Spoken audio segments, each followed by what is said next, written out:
く何なく風かさよなら僕の白への天使心の妻よかわいい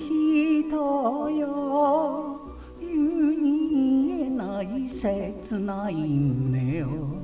歌えど悲しい月さ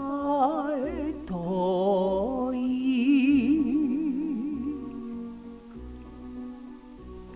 つまでも忘れないでねと君は言った。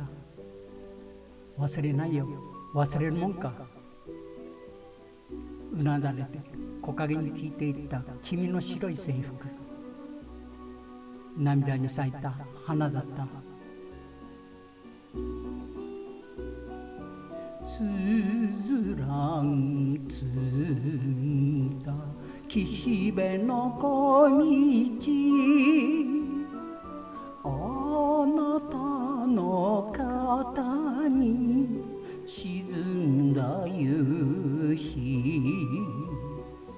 この白樺にもたれた人よせめて一言好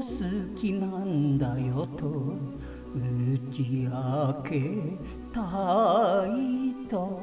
思いつつ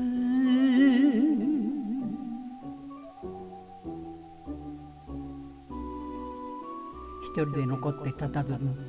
この湖畔の寂しさなぜ言わなかったのだろう言えなかったのだろう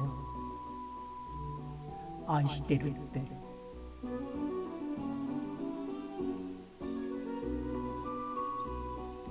別れの時は明日と知れば花より白い制服姿あなたは僕を泣きたくさせる待っていてくれ帰ってくるよ月より遠く消えずに遅れ